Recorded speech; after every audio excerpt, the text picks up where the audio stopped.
Hello, and welcome to another edition of the Canterbury Shakespeare Festival's podcast slash YouTube video series, Exit Pursued by Bard. This week I'm joined with John Moss, the director of Sir Thomas More for the next season of the Canterbury Shakespeare Festival. Hello, John. Hi. So, John, tell us a bit more about Thomas More as a play. Right, okay. Thomas More, I got interested in Thomas More kind of by a very backdoor route, because I was watching a conference about refugees, and in this conference Ian McKellen suddenly got up as a great defender of refugees' rights and made this speech, which is a speech from the play Sir Thomas More, and fundamentally it carries this strong humanitarian message about being tolerant and aware of the hardships that refugees face when they come into a country having lost everything. And I didn't know anything about it or where it came from. So I looked up the play and found out that Sir Thomas More is a play that Shakespeare had a hand in, but wrote with 4 other people. But in fact, this play about refugees is certainly one of the pieces that he wrote. And as a kind of a side thing, it's kind of quite interesting that it's one of the few pieces of his work that we've actually got in his own handwriting. So I guess that was the first thing. And then this all happened just about the time that I heard about something called the Canterbury Shakespeare Festival, which I did know a bit about, but when I retired, I wanted to get back into doing some directing. And so I sort of explored the festival a bit and went to see a couple of productions and thought, this looks like some people I'd quite like to work with. And I like lots of things about the festival, including the kind of community spirit that is very strong in it, and people of all kind of backgrounds and experience, and the fact that it supports a charity and things like that. So I thought that's quite interesting. And then I saw that when the festival looks for directors, it does this thing called, doing a less well-known play. So I spent a bit of time with Sir Thomas More and just got more and more fascinated by it. And I guess the first thing is that it's a play for Canterbury, in the sense that Thomas More has strong associations with the city, including his family having lived here, and the fact that his skull was brought back to St Dunstan's Church and put in a vault there. So there's a really strong Canterbury link. And then I got interested in the characterization of More. And I suppose the versions of More that people know at the moment are from Wolf Hall, where he's really kind of played as a villain and a kind of obsessive Catholic fanatic, really, and very much a negative character. And then there's A Man for All Seasons, where he's a bit more like how he is in this play, Sir Thomas More, in that he's kind of more humane, thoughtful, principled, but certainly not fanatic. What Sir Thomas More adds to that is a really curious interpretation of him as being quite a theatrical person. And through the play, there are situations in which he directs scenes, literally, by setting up dramatic events and managing them, and also acts roles. There's a play within a play where he actually comes on the stage and takes a part. And he's renowned in the play for having a sense of humour and this kind of theatrical personality. So that is interesting, because I don't think there's another reading of More that is quite like that. And then the play more widely kind of falls into 3 sections. There's the first part is quite strong socio-political drama, and it's a bit like some of the other plays of the period which focus on London as a city.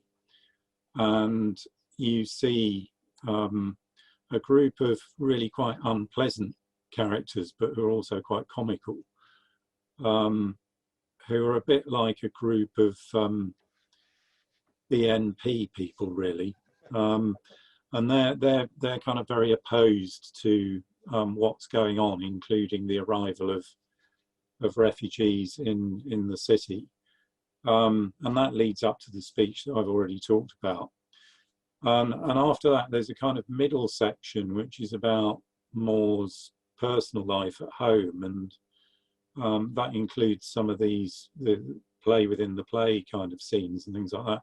So there's a lot of comedy in, some music, and a completely different atmosphere. And then the whole thing builds up into a quite intense and serious personal tragedy when Moore makes the decision not to sign what King Henry wants him to sign. And it's probably not too much of a spoiler for people who know anything about Moore to say that he ends up in a rather unfortunate situation with his head separated from his body. So it's a massive play in the sense that to cover all those three different kinds of things, and the fact that it's very episodic, as I hope I've kind of illustrated a bit, there are actually 59 speaking parts in it.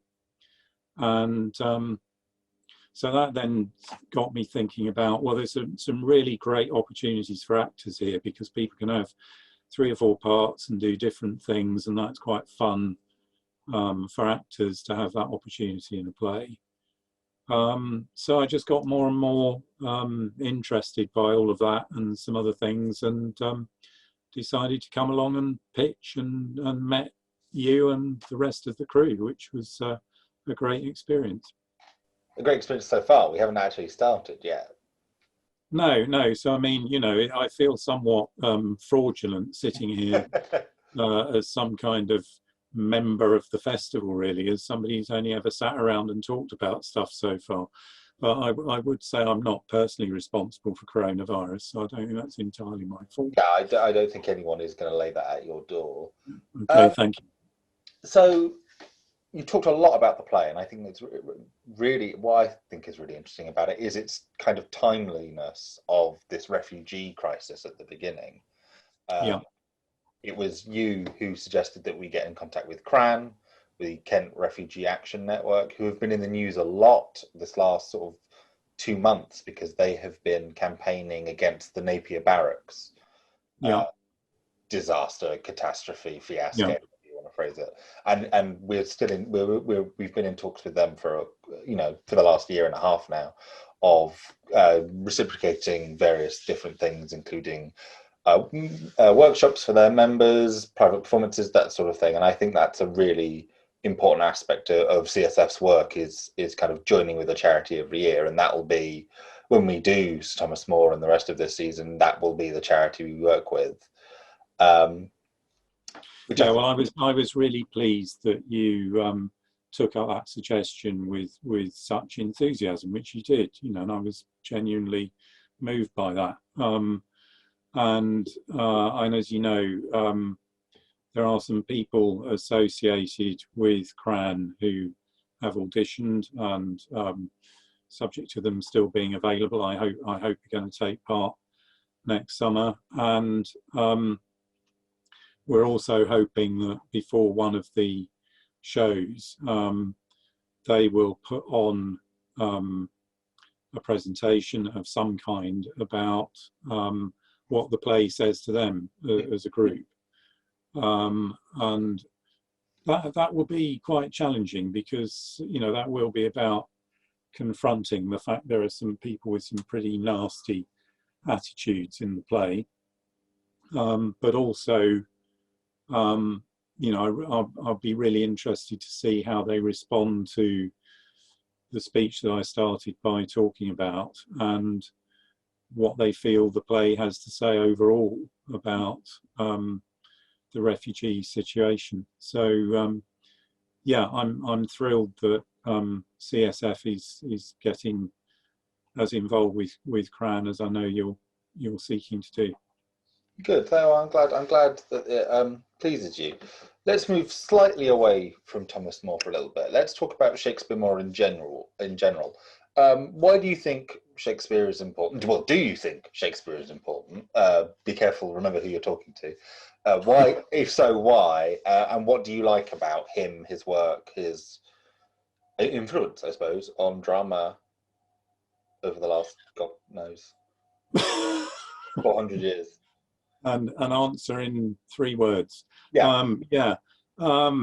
Well, I guess it's difficult to argue that he isn't important, just based on the sheer level of interest that you've kind of alluded to that there's been in his work for hundreds of years. And it's clear that Shakespeare gets reinvented by every generation of scholars, actors, directors, filmmakers, and those who come in contact with his work.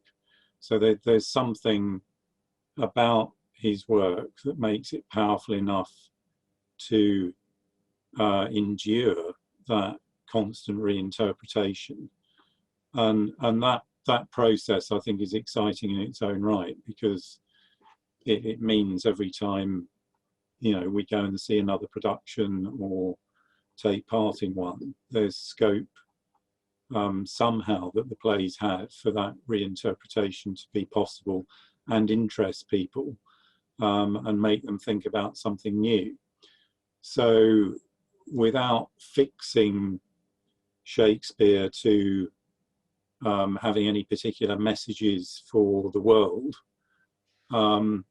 I think it's the sheer depth of the capacity that there is in the plays as powerful stories, as representations of character, as presenting all kinds of human situations to us, that means that, those possibilities for reinterpretation are there. I think that's what people get drawn to, just the excitement of the interaction of whoever is working on the play with each play when it's performed or engaged with. Yeah, Definitely. I think it's a really interesting point that you bring up, the kind of versatility of each text, that they can be and have been for the last 400 years completely reinterpreted by so many different people in so many different ways. And yeah, sometimes when you go and see a Macbeth, everybody's seen a Macbeth in standard Scottish Highlander gear, but equally I've seen Macbeth done several times in gangster uniforms, or in general, set in politics of the 20th century. Like more or less every play has an infinite number of different settings that it can be transposed to without necessarily damaging the story, which I think is a really interesting part. I suppose it's the fact that every play he writes is about the characters and about the human experience, as opposed to this is the story of Julius Caesar. It's more, this is the story of a man who got too big for his boots, effectively. And we all know people like that. We all know people we wish would get stabbed in the middle of the Houses of Parliament by a bunch of other MPs, probably, not naming any names. So yeah, moving on. Yeah, I guess the other thing I'd say in addition to that is that clearly that applies at the scale of a whole play. But one of the things that's fun about directing and working with actors is that it applies at the level of every line, in terms of what you say, how you say it, what you do with it. There is always scope to rethink that. And it's all those rich tensions between what the overall vision of a production is and what each actor brings to his or her interpretation of the part or parts they've got, and working that out in practice. And it has to be done in a collaborative way for it to be effective. You need to draw on all those resources that everybody's bringing to it, or actually it dies. And I mean, I think that's fascinating, that it calls out for that kind of engagement from everybody who's involved in the production at the level of detail. Definitely. I think you've as a director, you've got to get a full involvement, a full engagement with your cast if you want the best possible production. If you're even, I think it's Stanislavski who said there are no small parts, only small actors. And to an extent, he's right. You get, for actors, you get what you put in, and if you put in a deep performance, you'll get out a lot of appreciation from the audience. And I think Shakespeare does offer that, even with, with the exception of maybe Messenger No. 4, every part in Shakespeare does kind of have a little arc, a little journey that you can really sink your teeth into. And even the ones who don't have an arc, like some of the messengers and, sort of spear bearers or whatever, there's always the thing about why are they there in the scene. There's something to think about there, and what the implications are for what the spear bearer does, yeah, absolutely. Yeah. Wonderful. So moving on slightly, so what would you say is your favourite play, your Shakespeare play, and why? And don't pick Thomas More. No, I'm not going to pick Thomas More. I have to let you into a secret, which is, generally speaking, I'm not very good at favourites. Okay, so it took me a lot of it. What wasn't sort of, a kind of an immediate thought, oh yes, I know it's definitely that one. I suppose, thinking about it, I have got a particular affection for the 4 great tragic hero tragedies. So, Macbeth, Lear, Hamlet, Othello.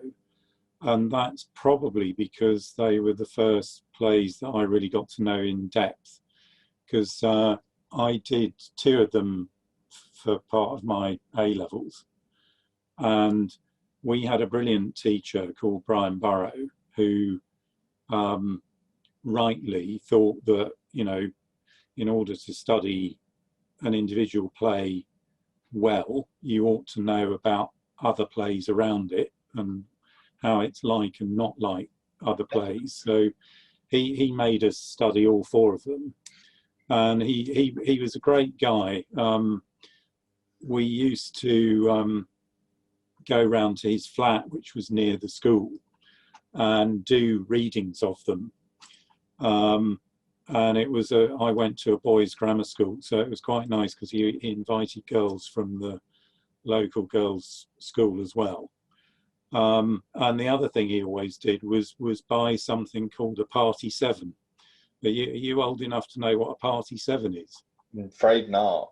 No, I thought you probably weren't. Okay, so a Party 7 is a tin of really cheap beer, and it had 7 pints in it. I still have an image of Brian opening this thing with a tin opener and trying, because it was such a huge tin, trying to get enough air into it that anything would actually pour out of it, and standing pouring this tin into a sort of huge basin. So, it was a kind of rich and varied experience reading these plays in his flat with all these people. And I got to read Iago for the first time while he was being Othello and murdering one of the girls from the girls' school on his bed, which is, one of the things that happens. So yeah, but I think through that experience I've lived with those plays longer than any of the others. And if you forced me, I'd probably say Lear in the end of the day, just because I like epic things generally, and you can't say Lear's not epic. I don't think anyone would try to argue that. But I hope not. I mean, it's the scale of it, and the double plot, and I think you get the richest sense of a complete geography and world and landscape in Lear. I think it's richer in Lear than in any of the other plays, really. So there you are. I've come down with King Lear in the end. Maybe it's because I'm getting old. I don't know. Well, if you start divvying up your house, we'll know you've gone a bit off the rocker. Oh, but yeah, I think Lear is such a strong epic. Yeah, it doesn't. You know, Hamlet has kind of hints of those epicness with Fortinbras and kind of the Norwegian invasion, but it doesn't really embrace it as fully. Pardon me, as Lear really does go whole hog with all the characters, all the plots, everything kind of thrown in there, and it done well. Especially Lear has a really taut narrative. I've seen it done poorly, but I've seen the Ian McKellen production that they broadcast, or the National Theatre broadcast a couple of years ago, was really, for a lot of the time, really sublime. And then the one the BBC did with, was it Hopkins? I think it might have been Anthony Hopkins. Yeah. That was, again, they got the full breadth of it, even if they did manage to cut it down to an hour and a half, which I thought was quite impressive for Lear. Yeah. Yeah, well, I think you're right. Yes, it does need some work on being given a bit of shape, but I think it does cope with some of its looseness if the individual scenes are done well as well. But you know, I mean, you can't argue that it's a powerful work, and it kind of lives with you, doesn't it? Yeah, definitely. I think anyone who's seen it remembers the first time they saw Lear. I think I have really vivid memories of seeing it at A level, and it was in a kind of big cardboard. I don't remember where, but it was in like a big cardboard castle, so it looked like they were all toy soldier size. Yeah. And it was really, even though I didn't really like that as a mechanism, because I thought it was kind of trivializing the whole plot, it was still quite visually quite spectacular, and the acting was superb, and they just didn't quite mesh. But yeah, I think most people will remember the first time they saw Lear, even if it's because it was 3 hours long and they really needed the loo halfway through. So to go back to Thomas More before we end, what tell us a bit about kind of what you want to bring to Thomas More when you direct it. Okay, well, I think there are a number of things about, you know, the play and its context that I guess I haven't touched on yet. I mean, one is the fact that it was censored, and I think the issues around censorship are something that a production can bring out, and I've got some ideas about that, including probably including the censor in the production. So that's kind of one thing. I'm interested in how the play kind of sits in its own time, in the sense that when it was written, England by then was a Protestant state, and yet this is a play which does celebrate more, that celebrates a Catholic martyr. So how does it negotiate that? And I think there are some really interesting things to draw out there. I think that I've referred to this kind of episodic character that it has, and that's quite Brechtian in a way. There's a sort of feeling that the play is driven quite a lot by decisions that are made and decisions that are called for by the events. And I'd like to explore how you get a kind of an appropriate balance between that and feeling the movement towards this personal tragedy, and the sense that somehow almost the end is determined by More's principles from the beginning. So there's a really interesting tension there. but as I say, as well, there are enormous opportunities for comedy and having fun and some music and dance. And I think bringing out the kind of eclecticism of all that is something I want the production to do as well. I know, you know, we're now, with it being 2022, we're still talking about you know, whether we'll be able to have the same venue, but I'm hoping we will be able to do it in Elliot College, because I just love it as a potential venue for that play, because I think it's got the potential to create spaces that are relevant to all those different aspects of how the play works. There's sort of feeling of urban enclosure, which is kind of right for the first part.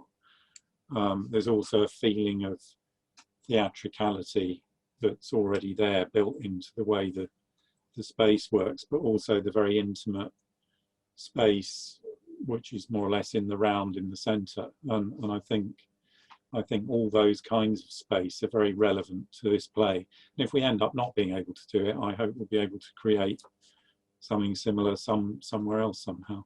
Yeah, I hope so too. A question that's actually, I don't know why I've not asked you this before, is what is the play's relativity in sort of Shakespeare's timeline? When did he write it? Because he wrote Henry VIII when Elizabeth was still alive. And so it's very much a hagiography of her father. That's why you never see it done, because it's... And then this seems to, if it is about kind of Thomas More, the Catholic martyr, it seems a bit more dangerous, I suppose, to write under Elizabeth's reign. Yeah, and I mean, I think that's the issue that I sort of alluded to about, you know, how does the play handle that? And I guess, in a way, I understand that as linking with what I said about how his character is represented, because he's not presented as a religious fanatic, either in a positive way or as in a negative way. He is presented as a man of principle and a man for the people.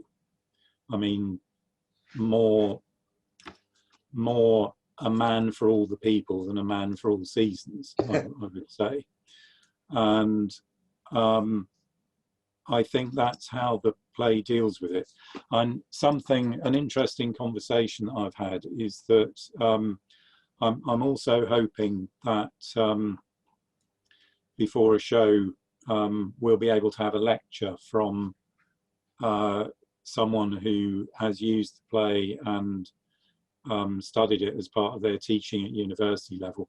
I won't say who that is now, because I haven't asked them if they're going to be available till for 2022 yet, understandably. But I mean, what I would say is that we had quite an interesting chat about the fact that the play does not specify what it is that More won't sign. So the play says, you know, Sir Thomas More signed these papers, and he says, I won't, but it doesn't spell out that this is quite the challenge to the authority of the monarch that it actually was, because of course it's about him not recognising Anne Boleyn as queen. So that's kind of interesting. I mean, it also raises an interesting question for the production, because do we choose to draw that out a bit more or not, and go with the play's position, which is a bit sort of, well, we all know what it was he wouldn't sign, but we're not going to say, just in case, you know. Just in case they came after him. Yeah. That's interesting, because he does the same thing in King John. It's all about kind of the Barons' revolt, but they don't mention the Magna Carta once. It's quite it's quite an odd thing, because Shakespeare does tend, when he writes his histories or any of it, he tends to make a moral judgment on the character of the hero or whoever it tends to be. Henry V, he kind of, you know, he makes out he's this big sterling patriot, and Richard III, he makes out to be a snivelling, you know, the person that he made Richard III in the popular culture and in the zeitgeist, I suppose. It's quite interesting that he chooses not to make a statement on Thomas More. So one last question before we finish, and this is a bit of a wild card. I haven't told anyone I'm asking this. All right. Is if you had the opportunity to play any part in Shakespeare's canon, regardless of you being John Moss, which part would you pick? What does the regardless of me? So it can be a woman, it can be a man, it can be a young child. Right. Well, that's allowed anyway now, isn't it? Well, yeah, no, that's very true. There's a few parts that I think it'd be interesting to see how you would swap the genders, but in general, Yes. it would work. Yeah. Oh goodness, now that is a really difficult one. It's a can of worms. Yeah. I mean, I assume then you're going to ask me why, really. I was hoping you'd supply that. I mean, I don't. Maybe this is a cop out, but I mean, I've mentioned two things kind of in this conversation already. I think Iago is an astonishing part, and you mentioned I've mentioned McKellen, you mentioned McKellen. I think McKellen's Iago was just astonishing. In the production where he plays him as a kind of working class officer who's, so it brings a whole class issue into the play as well as an issue about race. Certainly he'd be one. I suppose I don't think I've got the ability to do it, but it would be great to be able to play Lear.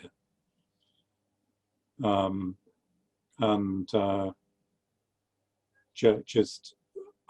think again, because of all I said about the play, I mean, just the scale of it is just breathtaking, and I think it's always mind blowing when you see someone doing it well. What a fantastic thing to be able to do. Definitely. I think Iago especially is such a gift to an actor because it's such a rich script that you have as Iago, that where you get these intimate moments with the audience, and even though Iago's the villain, the audience love him. They want to see, he's also kind of the hero of the piece because he's the person we follow. And I think that's a really interesting kind of, it's not what you usually get from a play where the villain isn't the one telling you what they're doing. It's not the villain that you follow throughout the story. So I think I think Iago is a really good part to be able to get your teeth into. And when it's done well, I mean, I think actually you've made me think about Richard III being played well as well, because when he's played well as a villain, he still takes the audience along with him part of the way, and I think that's dramatically very powerful, isn't it? Because you leave the audience in a state where they can't kind of relax into, yes, I'll follow this person because I like them and they're good. I guess it's something that's been picked up in all kinds of theatre and film ever since. I mean, that recent film, the recent film, The Joker, was a bit like that, wasn't it? In the sense that we're invited in to find something attractive in this horrible man. I would say I think the biggest kind of one of those stories in the last 10 years is Breaking Bad. The kind of rise and fall of Bryan Cranston in Breaking Bad is very Shakespearean, is very Richard III, because he's horrible. He's an absolute bastard, but yet you love to watch him do these things, say these things, and then inevitably fall. And it's a really interesting kind of story that Shakespeare created. Then I'm sure it's probably not original to Shakespeare. I'm sure there's other people who did it before, but definitely he did the perfect one in Othello.